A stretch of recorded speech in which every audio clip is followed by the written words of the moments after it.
In June of 2022, I was interviewed at Buffalo State College by Lori Kaiser to explain the growing popularity of cryptocurrency. A lot has transpired since June. As a matter of fact, in 2023, Bitcoin has gone from a low of about 15,000 to where it's at currently around 30,000, the best asset class in 2023 with regards to capital gains. I'm going to revisit this article that I spoke about in 2022 with maybe even a little bit of commentary. So in 2009, on the heels of the Great Recession, Bitcoin entered the financial landscape, touted as a decentralized digital technology that rivaled gold. It had a value that was scarce, durable, divisible, transactable, portable, and fungible, all the characteristics of money. Today, thousands of other cryptocurrencies and digital products have joined Bitcoin as a new blockchain technology. Many financial experts expect them to dwarf the technological revolution of the internet ushered in during the late 1990s. Despite its growing popularity and increased use, cryptocurrency is still a mystery to many people. Myself, Curtis Haynes Jr., professor at Buffalo State College of Economics and Finance, I've taught a course on cryptocurrencies.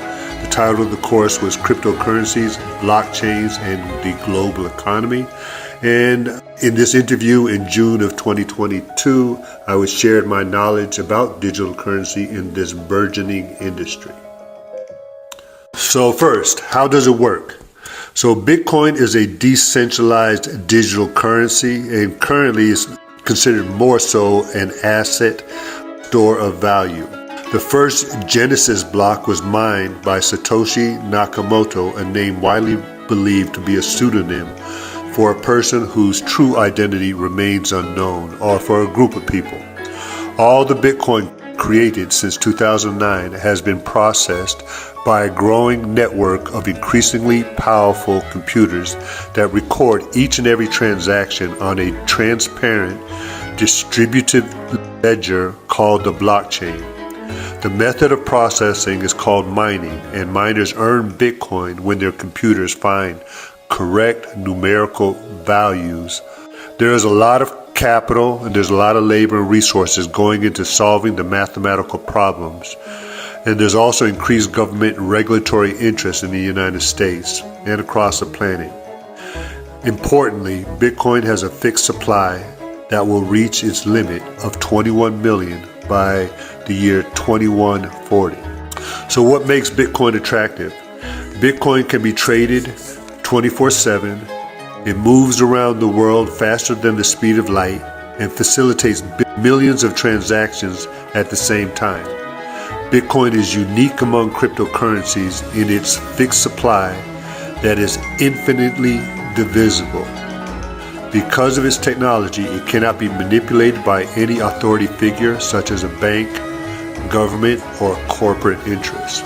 Globally, there is a huge unbanked population who does not have access to traditional banks.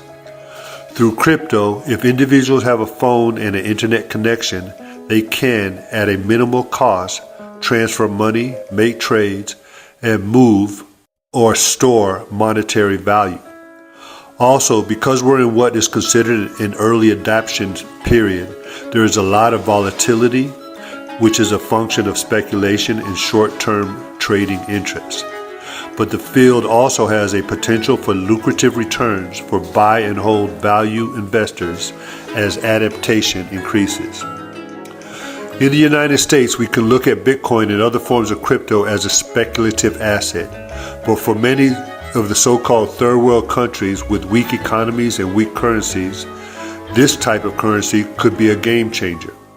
The idea of a decentralized fixed supply asset that has all the characteristics of money, yet is not controlled by Western banks and international organizations such as the World Bank and International Monetary Fund, is receiving a lot of interest and a lot of study.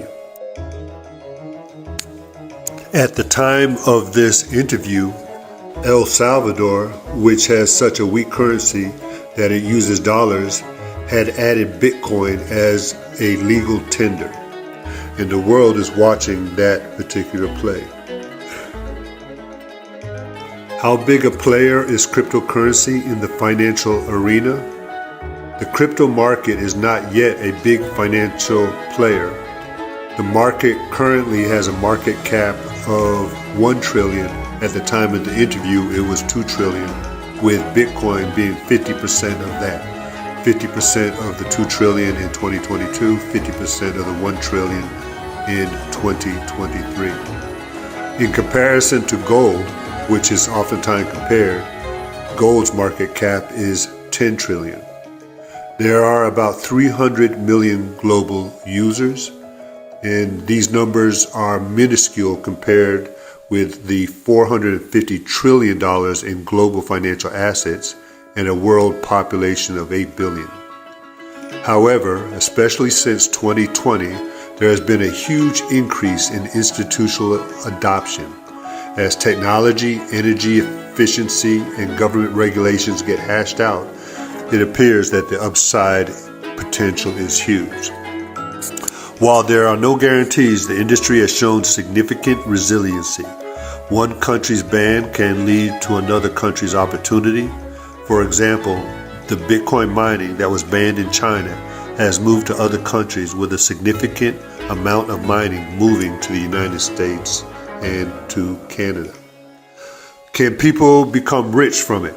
Anecdotally, until this latest bear market, and again, today in 2023, that bear market looks like it's turning into a bull market, with the Wall Street boys getting ready to get in, right? Those who manage the accounts for sophisticated investors with deep pockets, they expect to get in within the next few months.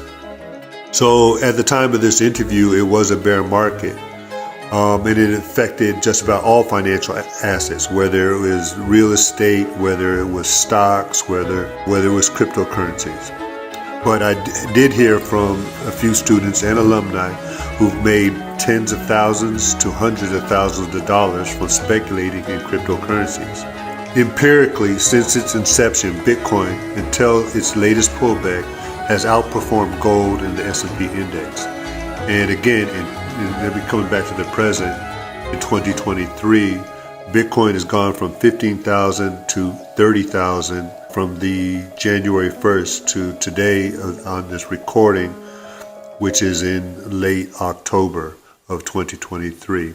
And it's the best performing asset of the year. So it's outperforming all other benchmarks. Many say that they entered the crypto and Bitcoin markets because they saw the potential of huge speculative gains. They stayed because they did their research and have found value in the industry. And just like old school value investors such as Charles Munger and Warren Buffett, who advise people to find something of value and hold on to it for a lifetime, the Bitcoin dieharders have found value in Bitcoin in the industry and plan to buy and hold. What is the future of cryptocurrency in light of the recent collapse of market value? So this collapse at the time of this interview was Bitcoin had dropped from around $70,000 to probably at this time of the interview, it might have been about $40,000, $50,000. It bottomed out at the end of 2022 at about $15,000. The people have asked from its inception, is Bitcoin and cryptocurrencies, is it a Ponzi scheme to be avoided, or is there real value being created in these new digital spaces? So in spite of the current 70% drop in price from its height in November of 2021, but remember, coming back to today, the 100% increase from its low of January of 2023, data shows that Bitcoin is experiencing increased adoption, especially in small denominations or fractions of Bitcoins called Satoshis. In the update, right, the big sophisticated investors with deep pockets, what's often called whales, The percentage of the whales is increasing significantly in the Bitcoin market also. So, even as the weak hands leave the market, the fundamentals suggest that Bitcoin and other cryptos are being mainstreamed at an increasing rate and still have value as a cutting-edge 21st century technology. These new industries are the darlings of the millennials and the Gen Zers who have come of age during the digital revolution. And now, again, jumping back to 2023, is about to become the darlings of Wall Street. The shift to this type of technology is part of a paradigm shift responding to monumental changes in society, including the Black Lives Matter movement, the Me Too movement, and the Donald Trump and Bernie Sanders popularism. The actions taking place in this economic space remind me of the 2001 dot-com collapse when most internet businesses went under. This is in line with the standard equation of 90% of startups fail within the first year, while another 70% fail within years 2 through 5. This is new territory, and no one can really fathom the long-term consequences, nor be sure of the winners and losers. But the principles of market supply and demand are still relevant. What is especially unique about Bitcoin is that its long-term supply is fixed and verifiable. It is perfectly scarce. People should do their homework and learn why this is important, and from their research make sound financial decisions according to their own risk tolerance. The global pandemic of 2020 has put us on notice. There is no turning back. Many of the rules of the industrial age and the 20th century capitalism are being challenged, especially here in the West. As they say, strap on, strap in, and hold on to your hats. We are in for one heck of a ride. Peace.